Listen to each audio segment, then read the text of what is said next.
Hello and welcome to Leave the Feed 30 Days of Disconnect. Today is day 10, Beyond Imagination. And with me is someone that we're going to get real with before we talk about the beauty, imaginative nature of this world and planet Earth. Lucy Westlake, welcome to the show. Thank you. I'm so excited to be here. Thank you for having me, James. Oh, so excited to have you and for you to share your story. So, how did this passion for mountaineering unfold, and where has this journey taken you? Gosh, it started a long time ago. Honestly, growing up, my parents kind of raised me in a very outdoors manner. I grew up in a super tiny town, 15 permanent residents from Michigan. So, yeah, that kind of lent itself to a lot of adventure and journeying. We road tripped a lot, camped a lot. And then I started mountaineering when I was 12 years old. Well, I say mountaineering as in like glacier mountaineering. I started hiking up different mountains when I was 7 years old, doing this 50 state high points. So that's what really got me interested in climbing mountains. And then when I was 12, I went and did Mount Rainier. So my first big glacier mountain. And then I haven't stopped since then. I love mountaineering. It's a huge part of who I am in my life, but that's what got me started. Wow. And tell me about like the experience when you're younger and you're doing your first summits and you're experiencing what it's like to be either navigating talus or forests or just being out there. And what was it that just really lit you up about the experience where you've now taken it to wonderful Mhm. places of like continued exploration? Yeah, I just loved the adventure of it all when I was younger. I loved not really knowing exactly what was going to happen and just being somewhere. Nature really felt like home to me from a young age. Like I kind of feel like I'm going home every time I go out and do a hike or do a climb. And I do really like, I don't know, just connect that back to my childhood and to how I was raised because that was just a big huge part of it. So it kind of feels natural almost to be doing those things. And I felt kind of bored whenever I was in school, like just sitting in a classroom. Like I really think young kids are meant to be moving their bodies and exploring. And it's something that I realized is a huge value of mine, even now, like later in life, where I want my career to go. Just thinking ahead into the future, I want some career where I can be moving my body every day and I can be in nature every day and not have to be at a desk. It's just not who I am.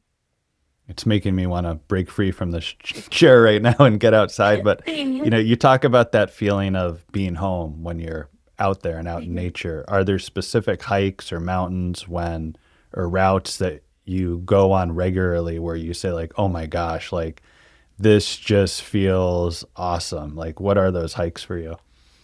Definitely. Well, the first mountain I ever did, which was a tiny little hike up in Michigan, just a 3 mile little hike right near my hometown. I every time I go back, I always run this mountain, and it's called Mount Baldy. And I know like every single twist and turn of it, and I've done it so many times. So that feels like home, not only because it's in my home, but also because it's my first time I ever ran, my first time I ever hiked, which are two like huge activities that my life is centered around now. So that definitely feels like home. And then Mount Rainier, I mountain guide now during all my summers, and I'm planning on doing that as my career post college. And I do Mount Rainier, the Muir route up Rainier, the disappointment cleaver, called different routes. But that route, I do that a ton. And that is the first mountain I ever climbed, the first route I ever did on the glacier. So that's really what propelled me into glacier mountaineering. So that also really feels like home. And Mount Baker also, and the North Cascades is another mountain that feels so close to my heart because that's my first guided expedition I ever did. And I just, yeah, got found the love of guiding from that mountain. So all of those mountains, I kind of connect different like times in life too, and definitely all feel very special and close to my heart. And what are some of the most challenging hikes that you've had? What are some of those moments where you're like, "Oh my gosh, this was on my list and I'm so impressed with myself that I've made it." Definitely the hardest mountain I've ever done, K2. That mountain, I actually made it 3 hours from the summit and didn't actually summit, which was a bit of a bummer, but it was just really dangerous conditions. And there's a lot of people, a lot of avalanche danger, and I ended up being in an avalanche and then descending after that. So that mountain is notoriously one of the hardest mountains in the world, one of the most dangerous mountains in the world as well, just because of the slope of the terrain and the avalanche danger and the technicality. It's a lot of mixed snow and rock and ice. So that was a very big challenge. And I didn't exactly know what I was getting myself into, but it was a really amazing experience. I definitely grew a lot from it as a mountaineer. And then recently my challenge has just been getting into guiding because it's a whole new game when you are responsible for other people's safety, not just your own. And you have to learn so many more technical skills, be on all the time. You don't really get a break. You're always shoveling something, you're, like resetting tents, making water from snow, doing all these different activities. So it's not just climbing the mountain, it's also getting people to the top, which is, yeah, really difficult. But yeah, so I've definitely has been my more recent challenge. And I've gotten really into rock and ice climbing and haven't done any huge objectives there, more just like getting into it, going outdoors and doing some multi-pitch routes. But I'm hoping this summer to do some big alpine objectives in Washington. Well, let's go back into you as a guide in a little bit. I want to talk about social media and mental health. Obviously, you're Gen Z, you grew up with social media, it's part of your existence as a human, as a climber. How has social media really benefited you, and what challenges have you felt, with the need to put yourself out there in the feed? Yeah, that's something it has been a big part of my journey, and my relationship with it has changed a lot over the years. Let's see. First, I mean, I how I grew up was I didn't have any access to even TV.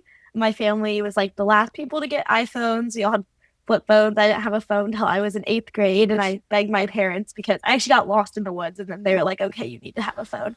So I definitely started out with a next to zero relationship with social media. And then, kind of just like in high school, was a pretty typical consumer relationship where I posted things about me and my friends, but nothing big, nothing really about my mountaineering. Senior year of high school, right at the very end of senior year, summited Everest. And then just the media exposure I had just exploded. I was doing like multiple podcast and TV and radio interviews every single day. My social media grew a lot. I think it went up to like 10 or 15,000 followers from like 2000. So like became like bigger.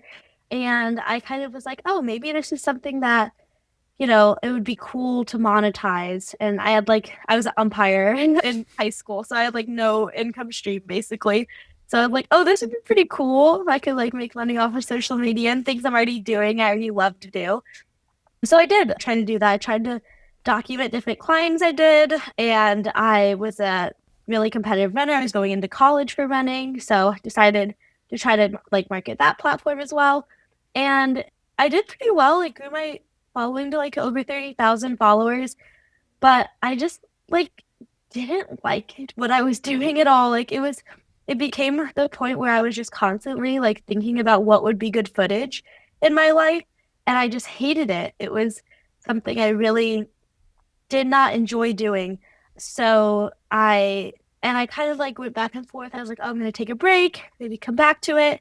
And I just never really wanted to come back to it.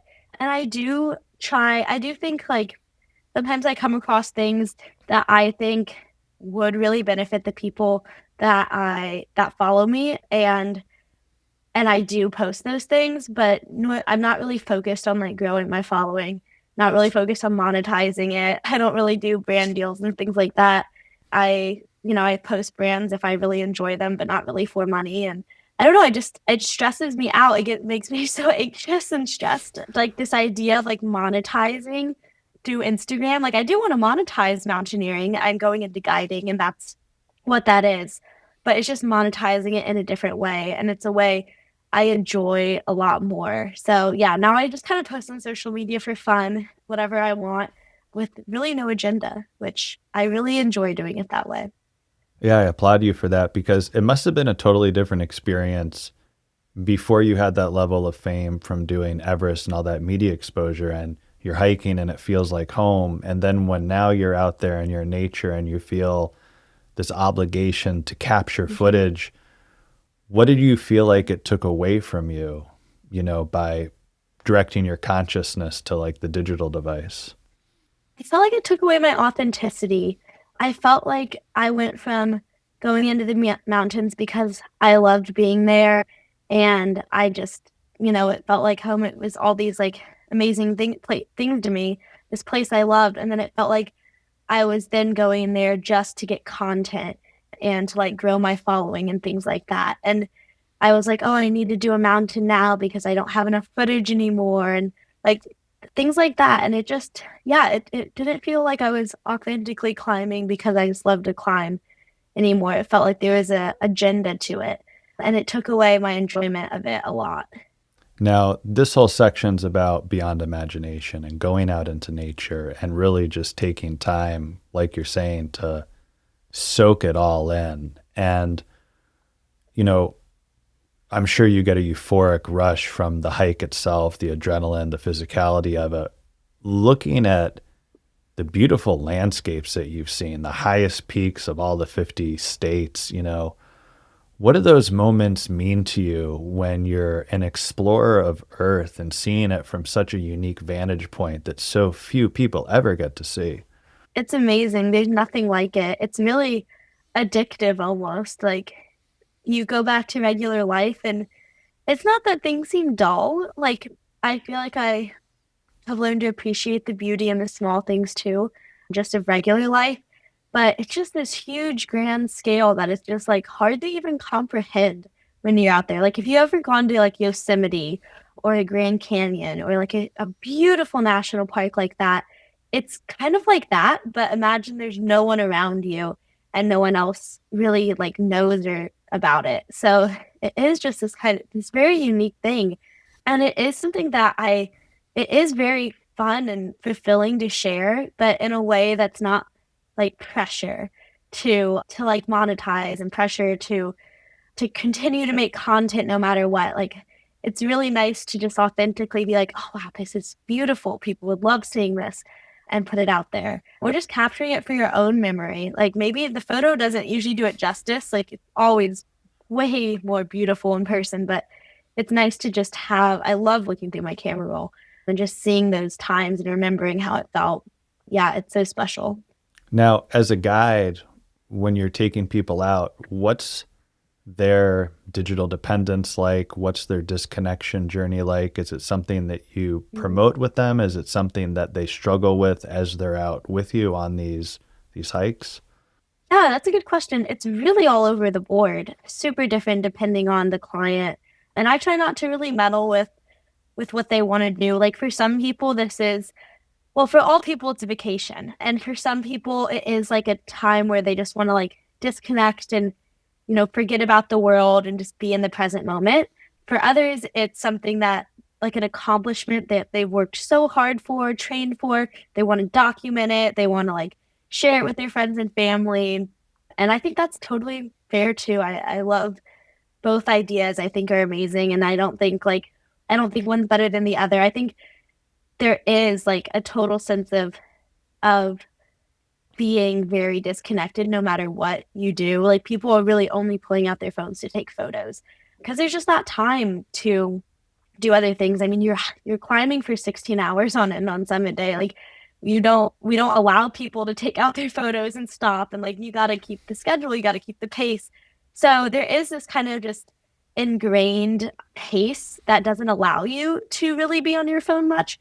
But of course, during breaks, like people go and take photos and I'll take photos for people. And I think that's a really beautiful thing. But I also like really respect people who are like, no, I just want to like be in the moment, not take any photos or videos, things like that. But it is a big part of like what we do as a guide is like I ask if anyone wants a photo at this, especially at the summit. We share like a shared drive at the end of the trip with all our photos and things like that. So it is part of it, but really just the the photos and videos. It's phones usually are a huge part of the trip in general. And how has your experience being a guide strengthened you as a leader in the world of mountaineering? Like, how have you grown from that, and where do you see yourself continuing to grow as a result of this? Yeah, great question. I mean, most of the strongest climbers are either professional climbers or guides. That's just because those people are able to be in the mountains all the time. They're making money off of it. They don't have to have another career going on at the same time. And, to be a professional mountaineer, that was one of the reasons I originally wanted to grow my social media because I thought it would be really amazing to be able to make a career out of it through sponsorships and brand deals and things like that. But again, it just wasn't really for me. The posting and the going, the following.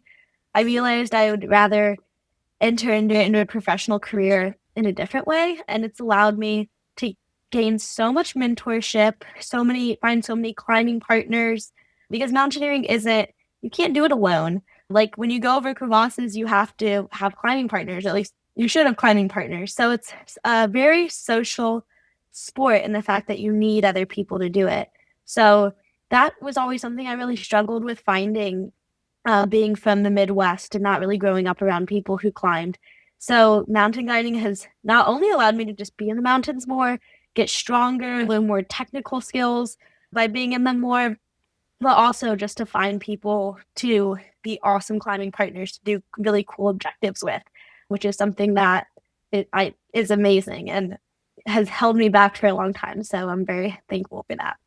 So, what other mountains are on your hit list or your wish list, and what is it about those climbs that excites you? Yeah, so recently, other than mountain guiding, I've gotten really into rock climbing and ice climbing and ski mountaineering. So those are kind of these other angles of guiding that need to be incorporated to make it a year-round career. And also things that I really loved. And typically, I have done some work on rock and ice, but not to the extent of like rock climbing and ice climbing. So about 3 years ago, I got really into rock climbing, started doing it a lot, doing it like 4 days a week, just training. So a lot of my objectives coming up are more rock climbing focused peaks. So in Washington, there's peaks like Forbidden and the North Ridge of Baker, which actually mix of ice and rock. The Couts route on Mount Rainier, just different, more technical climbs. And I mean, there's so many climbs where there's like 2,000 vertical feet of just 5'9" climbing and like trad climbing, and it's really amazing. Washington offers so much. So those are kind of like my short-term goals, just to improve my skills in those other aspects of mountaineering that I'm not as strong at, so that I can really guide anything. And then my like long-term objective is on Denali. There's a route that is really difficult. I'm blanking on the name. Oh, it's called the Cassine. It's the Cassine route on Denali, and I had one of my good friends do it 2 summers ago. He's one of my mentors. He's like a 30-year-old guy that works for Alpine Ascents and is like super, super strong. We rock climb a lot together, and he's awesome rock and ice guide. And he did it a few summers ago. So that's like kind of my long-term goal, is to be able to do that. So I got to improve my rock and ice skills a lot to be able to do that mountain. When you're climbing on ice, what type of focus and like directed consciousness is needed to make sure that Mhm. you have the technical skills, the safety skills, and that you can overcome the barriers of fatigue? Like, what state is different in that world, and how do you adapt to Mother Earth to like find that state in these moments? Yeah, ice is you do have to be a lot more in tune with the state of the ice and just, yeah, what this season has done, the history of the ice when you're on it, because it changes every single day. Like, rock also changes and can also, vary, and you need to pay attention to that terrain as well. But ice is just this whole new beast, really, and it takes years and years and years of mastery. And even the most experienced guides sometimes make mistakes because there's some things you just can't predict. But you do have to have just this wealth of knowledge. I mean, it goes even from like avalanche conditions, like being able to dig snow pits and read the snow and the snowpack, to going up to ice and like knowing if it's too thin, or if there's too many like concavities in it, there's air pockets. There's so much that goes into it. So it is really just like learning from people around you, learning from the conditions and going out a lot and doing it in a way that's safe enough that allows you to keep doing it next time, and just learning from it every single time. Like when you do make a mistake, hopefully it's not a detrimental mistake and just don't make it again, like learning from those things. So, yeah, you do really have to be connected with your own physical limits, the limits of the ice and what's given to you on that day, and then your gear too, and just knowing what your gear can handle, how it's supposed to be used, different uses for it, that maybe aren't like the traditional uses, but ways it can help you in other ways. Yeah, it's pretty awesome, but it's definitely like a lifelong learning scenario. I'm just feel like I'm just dipping my feet in. Yeah, like you mentioned K2 and the avalanche and Mhm. that experience, did that leave you trepidatious about doing other big hikes or hiking on ice, or how did that impact you and how did you overcome that to continue, marching forward? Yeah, it definitely was a scare. It was the closest I feel I've ever been to death in the mountains, and it did make me very hyper aware for a long time about avalanches. Like whenever I heard something that could have been an avalanche, I would like jump and look up to see where it was. But it never scared me to the point where didn't want to climb or didn't want to try new things in the mountains. But it did really make me aware of the limitation of knowledge and like the